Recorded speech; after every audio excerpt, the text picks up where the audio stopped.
Welcome into the Tide and Tiger podcast with Rodney Orr's Tider Insider. I'm Scott Griffin, Tide and Tiger. Bama winning 66-3, their second straight game of eye-popping numbers. Unbelievable. Yeah, as you mentioned, second straight game, over 600-plus yards of total offense. Incredible. Had 677 against Vanderbilt, had 613 in this game. Brian Dable, he's doing the job, isn't he? He's really doing the job. Alabama number one in the SEC in rushing, scoring, and total offense. And they are 14th, 8th, and 4th, I believe, in those categories nationally. It really has been an amazing transformation with the guy in his fifth game. It started kind of slow, but it's just suddenly kicked in for him. Yeah, I think, we talked about it early, that might start a little bit slow. Obviously, when you have a new offensive coordinator, you have so many new faces on the offensive line. They were making some adjustments there.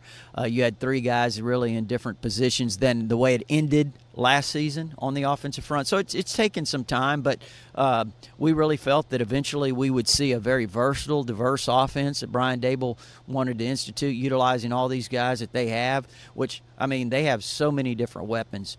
And we had talked about that in the preseason. You look at, the running backs, 5 running backs deep. You look at the wide receivers, and especially with all those freshmen coming in and lending some help, they're spreading the ball around. We saw Cam Sims get involved. We saw Robert Foster. We saw Ridley. We saw Hell Hinches at tight end catch a touchdown pass in this game. We saw Josh Jacobs, who missed the first few games with the hamstring injury. He got involved as a receiver, had the touchdown reception, had a 45-yard run. All those running backs getting involved in the running game. Again, he's got so many weapons, but what's impressive, Scott, is how he utilizes those guys. He gets the ball in their hands. Jalen Hurts, as we keep saying, improving with the ball coming out of his hands. Alabama with 1,290 yards in 2 games. No Alabama team's ever had over 600 yards in back-to-back games. They've only given up 1,245 defensively. So they have more yards in the last 2 games than the team's given up the entire year. Yeah, and, there was some people there early concerned in terms of the fans about the defense a little bit. After the injury, certainly there was some concerns. But if you look at the last 2 games, they've given up 3 points, in 2 games. So they're really averaging out, scoring their opponents 60-something to, 1.5 points in the last 2 games. Really amazing right now. But, again, let's be honest. Listen, Ole Miss is a struggling football team. I don't think there's any still doubt dangerous, but struggling. Very, very, very, very, very dangerous in terms of the athletes that they have, but they're not really defensively a team that has been very good. They've given up 184 yards a game rushing going into the Alabama game. They're a team to me, Scott, that really just looking at the body language, they look like they had quit. They probably have, and that's not a good sign for Matt Luke, who's trying to get the job, but certainly Alabama fans enjoyed it after the problems the Rebels have given Alabama the last 3 years. Let's hear from Jalen Hurts, who spoke to the media about how the offense is clicking so far. Worry about this week only, want to know every week, focus on what we can control. That's the past. We did it, it's cool, but what are we going to do this week? Well, we don't want to get complacent about anything we do, and that starts from leadership, starts from coaching, and kind of trickles on down the line. But we want to, maintain the same focus that we know we need to have, and we can't be complacent about anything because we haven't done anything. Hale Hinges also had a touchdown Saturday against Ole Miss. He has thoughts on how Brian Dable's offense has evolved as well. Well, I think everyone's getting more comfortable with everyone else, and anytime you have a new offensive coordinator, every time you get an opportunity to work with them, you're going to get better. And I feel like as we play new teams, we're really getting more comfortable with everyone, and we're really figuring out, what it's going to take to be an elite offense. And I feel like we're, executing really well at this point. I just feel like that's a testament to how we're locked in, and Coach Saban has really challenged us to start dominating people, and I feel like we can do that, and it's obviously been something that we've been striving to do, and hopefully we can keep it up. Again, defensively, Rodney, we kind of expect that here at Alabama. The offense is what we're focused on, talking about Dable, but Jeremy Pruitt in his second year just rolls right along. Alabama's 6th in the country in 3-and-outs, 49.2% of the time, 30 out of 61 trips, 3-and-out. That'll work every time. Yeah, and the third down defense has gotten a lot better. They were Ole Miss was 0 for 13 on third downs. That's a phenomenal stat. When you're talking about a team, Ole Miss, that they had the leading passer or the second leading passer in the country in Shea Patterson, averaging 427 yards a game. And I'll tell you, even though we talked about Ole Miss struggling, they have tremendous receivers. I mean, that receiver talent is probably those top 4 guys are as good as any 4 Alabama will see, probably better this season. There's no question about that. So to hold those guys 0 for 13 on third downs is pretty phenomenal. 253 total yards of offense Alabama gave up in the game. Now, you go back to the first game of the season opener against Florida State, when DeAndre Francois was healthy. That Florida State team had an explosive offense. There's no question they were going to be very, very good offensively with Francois, and they held him to about 259, I think it was. So this Alabama defense has answered the bell. I know, again, they had a little bit of struggles there after the opener against Florida State. The injuries, they had to replace some guys. But now with Rashaan Evans back, with Anthony Jennings back, I think that they've really started to find themselves. Levi Wallace, who has kind of solidified being a starter at corner, especially with Trayvon Diggs going out now with an injury, had a touchdown. Alabama's first defensive touchdown. You remember last year they went crazy, had 15 of them. This was the first one this year, and I had a chance to talk to Levi about how the defense, again, under Nick Saban, does such a great job turning into an offense once that ball is picked off. You know, we practice day in and day out. As soon as someone gets an interception or a strip fumble, you know, we practice, you know, everyone sprinting at least 5 steps, you know, trying to get in position, you know, to be able to do that. And, you know, just so happened that it turns into the game, and I had great blockers in front of me when I had my interception. Sean Dion Hamilton also had thoughts on the Tide's defense against the Rebels. Everybody just starting to execute their job, and you know, definitely helps, you know, with guys, you know, recovering from injuries. So, I mean, just everybody being on the same page, and you know, everybody realizing, you know, that you just can't chill Monday through Thursday and try to turn it on Saturday. You know, it's got to be a full week process. I mean, you know, we definitely have to have a good week of practice, and everybody's going to have to do their job. You know, it's going to be important, you know, that we not get there and get so caught up in, like, the crowd and things like that, because, I mean, the atmosphere is unbelievable. So we're going to have to just, you know, stay calm and, you know, everybody do their job. Another guy that's shown, Minkah Fitzpatrick, we expect him to look terrific. 8 tackles. That was a career high for him, and he also had his first sack. The defensive line played better, but I think with Deshaun Hand's injury, which we'll get into in a moment, Jeremy Pruitt may dial up some more blitzes for a guy like Minkah Fitzpatrick. Yeah, he certainly could. You know, Ronnie Harrison had a great blitz, too, if you remember that. He sacked Shea Patterson as well. So, again, we've seen more blitzing, I think, this year, especially seen more from those guys, the safeties. And I think we'll continue to see that as it goes along. And it's going to be really interesting to see what Jeremy Pruitt dials up for this true freshman quarterback at Texas A&M, Kelly Mond, on Saturday night. Now, Deshaun Hand injured. A lot of people were upset about the block. Nick Saban, for one, says he didn't think it was a problem. Yeah, it was legal. It was just guy, you know, cut him. You know, if it's illegal, we should eliminate cut blocking. You know, I've been an advocate of that for a long time, but you're allowed to cut. It was a legal block. So until somebody changes the rules, there's nothing illegal about it. Okay, so Nick Saban said it wasn't dirty. That's hindsight now, but Deshaun Hand, you hate to see his development stop. What can Alabama expect, you know, while he's probably out at least 2 or 3 weeks? Yeah, I think it's going to give these younger guys some opportunities. It already did in the Texas in the Ole Miss game, Scott. You know, we saw Quentin Williams come in. We've talked about him a lot in the preseason. I think he's a fantastic prospect in terms of a redshirt freshman from Winona. He's a guy, I'm telling you, he can be very productive. He's got a lot of skill. I think we're going to see a lot of him. LeBrian Ray, the true freshman from Madison, James Clemens got in the game after that. We saw more of Johnny Dwight. We saw a lot of Josh Frazier, obviously, which we have throughout the year. And we saw Jamar King in the game, the JUCO transfer who's now a senior. But all of those guys played a lot more against Ole Miss.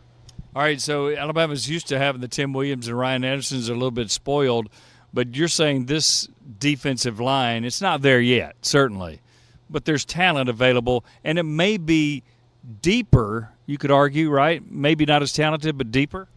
Well, I think certainly that's a possibility, playing more guys. We'll see how they continue to develop, but it is interesting, like with LeBron Ray now in the mix with hand out. And I think what it's going to do, it's going to allow a lot of these guys to get more reps. And now when you move forward towards the end of the season, you are talking about a more quality depth defensive line or deep defensive line. And I think that could be a key. Texas A&M on Saturday. It's one of those games you think it could be difficult. They certainly have talent, I should say. Christian Kirk, Mon's a quarterback we've talked about. But Alabama's handled them the last few years. I mean, since Manziel, it hasn't been, and Nick Saban would hate me for saying this, but it hasn't been that difficult. Well, it hasn't. Now, I'll say this about Texas A&M. If you want to look on the positive side for them, they could have really folded the tents after they lost, very disappointing loss in the season opener when they had UCLA down 41-10 in Pasadena, and UCLA comes back, makes an incredible rally, obviously, to win that game. It looked like, at that time, Texas A&M was on the ropes as a team.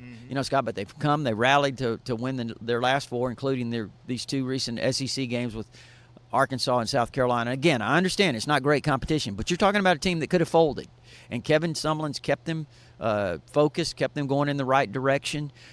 They do recruit extremely well, so they are talented. They've got some really good players. You mentioned Christian Kirk. He's explosive as any player in the country. He took 100 yards in the Arkansas game on a kickoff return.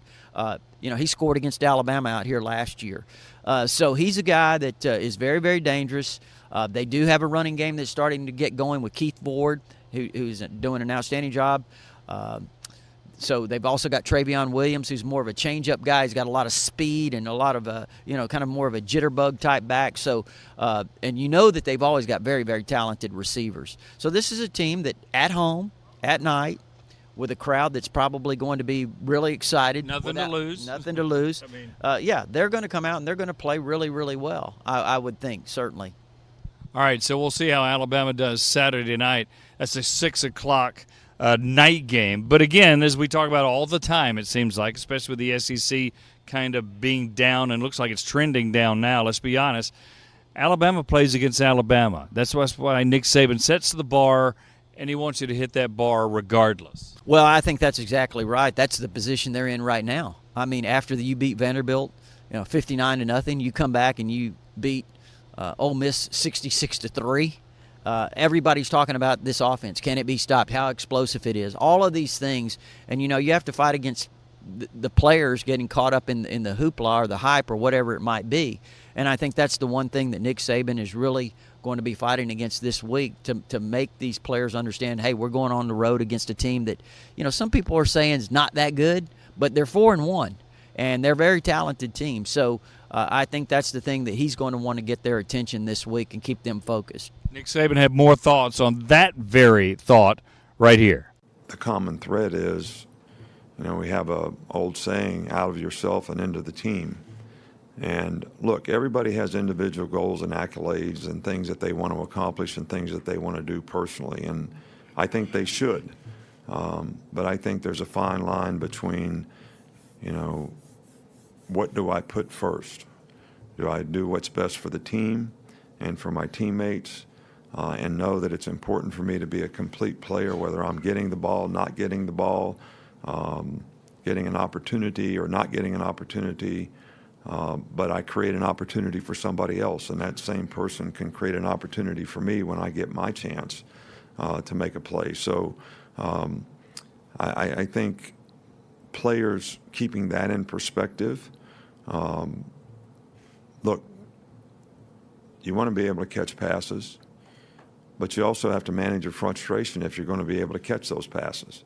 So you got to be able to stay focused on what you got to do to get open and the process of things that you need to go through and accomplish in preparation, so that when you get in the game, you can play fast and be confident and have an opportunity to make plays.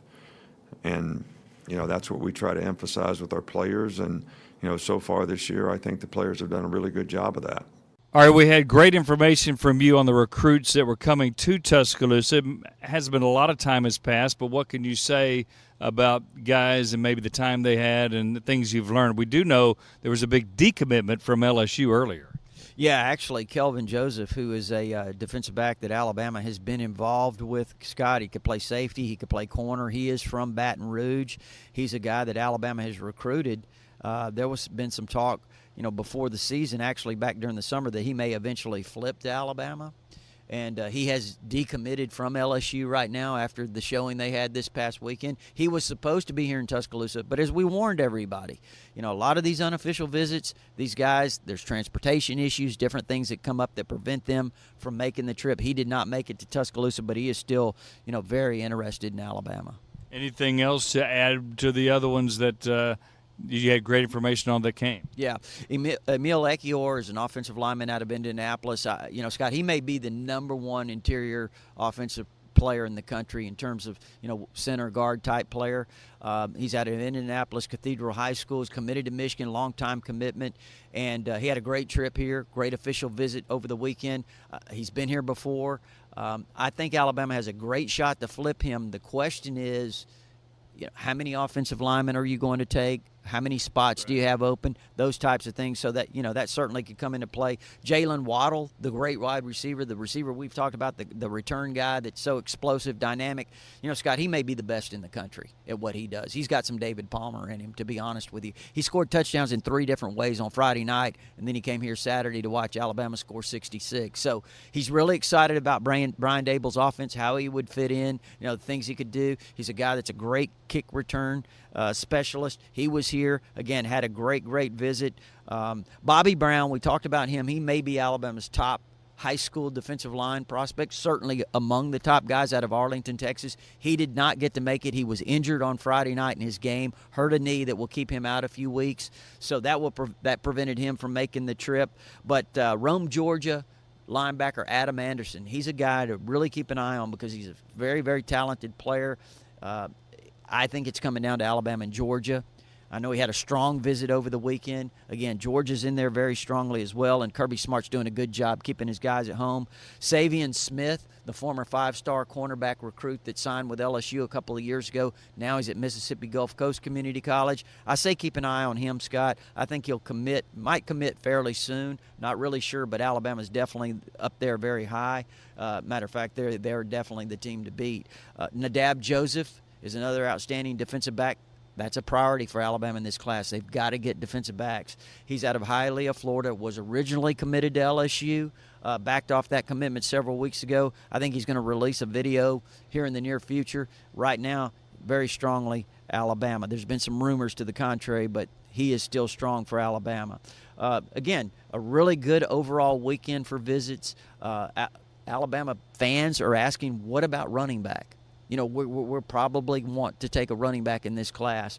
We know Asa Martin from up in Decatur, committed to Auburn. He's a guy that probably Alabama is still recruiting to some extent. Harold Joyner, Mountain Brook. Harold Joyner's a guy that was here this weekend. A couple of guys to keep an eye on. Devin Brumfield. He's out of Covington, Louisiana. Burton Burns went and watched him play on Friday night. Brumfield was over here for the Alabama game against Ole Miss. He's a 5'10", 220-pound guy. I mean, he's a 3-star rated player. He looks a lot better than that on tape. I think his stock will go up again. He's committed to Texas Tech. But another one to really watch is Chris Curry. He's an LSU commit out of Lehigh Acres, Florida. And he's about 5'11", 200 pounds. Again, he's committed to LSU. I'm predicting that he'll eventually back off of that commitment. Look at several other programs. He's got offers from Michigan, Florida, Miami, USC, among others. And I think he's going to start looking seriously at Alabama as well. What do we know about Coinus Miller from Jackson Olin?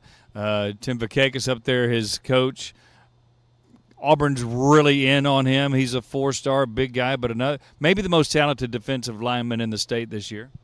Yeah, I think that he probably is. And, the thing is, Conis has been a lifelong Alabama fan, but Auburn's kind of gotten in the mix really strongly. I know that T.D. Moultrie was his teammate last year at Jackson Olin, a great linebacker, went to Auburn, so maybe that's got a little bit of influence. He announces on October the 14th Alabama, Auburn, and Florida. I know he had a really good visit here this weekend, but Scott, if I look at it from, without those crimson glasses on, you have to say that Auburn may be the team to beat here.